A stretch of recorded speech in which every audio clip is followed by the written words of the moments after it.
Salam sejahtera. Video ini akan membentangkan satu kajian berkaitan persepsi penduduk daerah Ranau terhadap tuntutan Filipin dan kumpulan Sulu ke atas Sabah.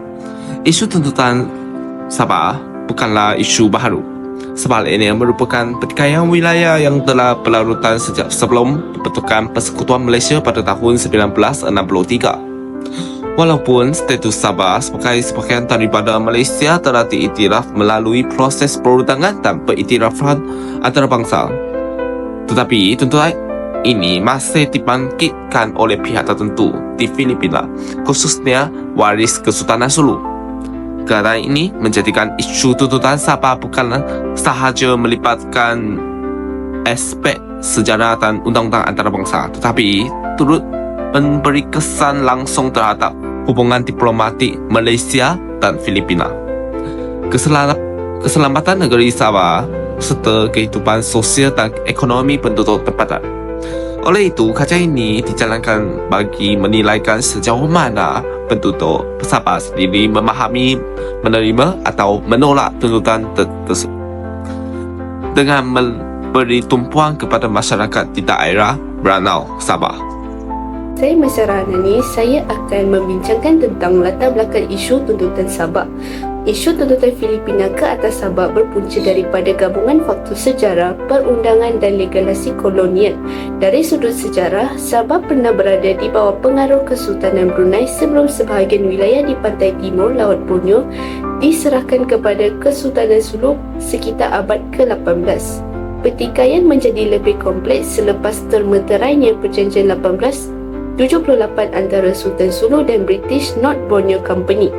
Perjanjian ini menimbulkan perbezaan tafsiran sama ada Sabah telah dipajak atau diserahkan secara mutlak kepada pihak British. Tafsiran inilah yang menjadi asas utama tuntutan Filipina sehingga ke hari ini.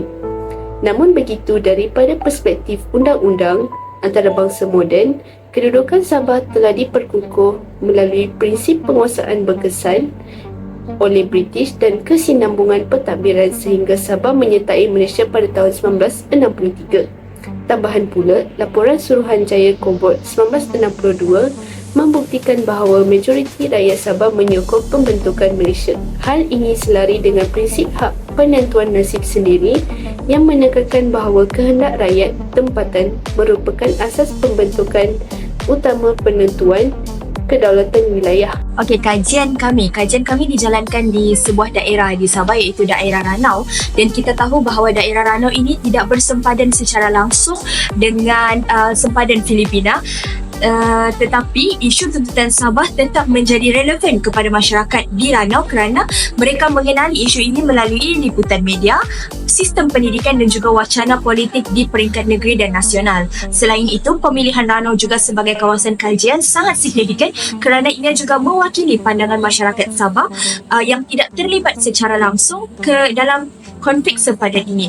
Namun ia tetap terkesan oleh implikasi isu kedaulatan dan keselamatan negara. Selain daripada itu, justru persepsi masyarakat Ranau akan memberikan gambaran yang lebih neutral dan menyeluruh tentang bagaimana rakyat Sabah itu sendiri secara umumnya menilai isu tuntutan Filipina dan kumpulan Sulu ke atas negeri mereka. Metodologi kajian dijalankan secara campuran, iaitu kami menggunakan metod kualitatif dan juga kuantitatif di mana data soal selidik dikumpulkan melalui soal selidik itu ke atas 69 responden dan juga temu bual separabel structure kami lakukan kepada 2 orang informan yang mempunyai pengetahuan berkaitan isu keselamatan dan kedaulatan di Sabah. Dan soal selidik ini merangkumi beberapa dimensi utama, iaitu yang kita tahu adalah tahap pengetahuan responden terhadap isu tersebut dan serta persepsi mereka dari sudut ekonomi, politik dan juga sosial. Dan data soal selidik dianalisis mengenai statistik deskriptif, dan manakala data temu bual pula dianalisis secara kualitatif bagi mengenal pasti tema-tema utama berkaitan pandangan masyarakat tempatan di sana. Saya Chatri Rizana akan teruskan pada bahagian dapatan utama kajian. Dapatan menunjukkan bahawa majoriti besar responden dengan jelas menyokong Sabah sebagai sebahagian daripada Malaysia. Tidak responden yang menyokong Sabah diletakkan di bawah Filipina ataupun kumpulan Sulu. Dapatan ini membuktikan bahwa penduduk Ranau mempunyai pendirian yang tegas terhadap isu kedaulatan dan menolak sebarang tuntutan luar yang boleh menjejaskan integriti Malaysia. Dari sudut kefahaman sejarah, majoriti responden berpandangan bahwa Sabah telah diserahkan dan bukan dipajak dari pihak British. Ini menunjukkan bahwa responden bukan sekadar mengetahui isu tuntutan secara umum, tetapi juga mempunyai pemahaman asas terhadap perdebatan sejarah yang sering dijadikan hujah oleh Filipina dan Kumpulan Sulu. Dari segi kaedah penyelesaian, majoriti responden menyokong pendekatan diplomatik sebagai cara paling sesuai untuk menangani isu tuntutan Sabah. Sokongan terhadap penggunaan kekerasan dan pemutusan hubungan diplomatik adalah sangat rendah, mencerminkan keutamaan penduduk terhadap keamanan, kestabilan, dan hubungan serantau yang harmoni.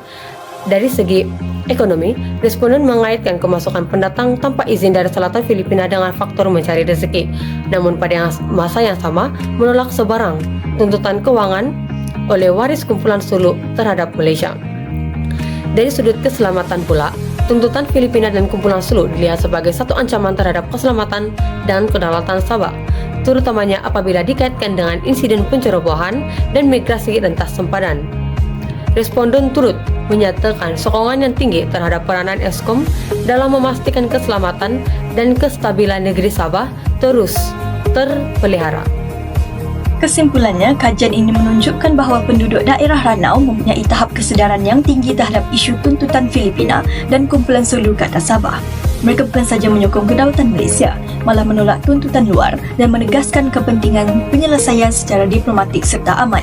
Kajian ini penting kerana ia menonjolkan suara rakyat Sabah sendiri yang merupakan pihak paling terkesan oleh implikasi tuntutan wilayah ini.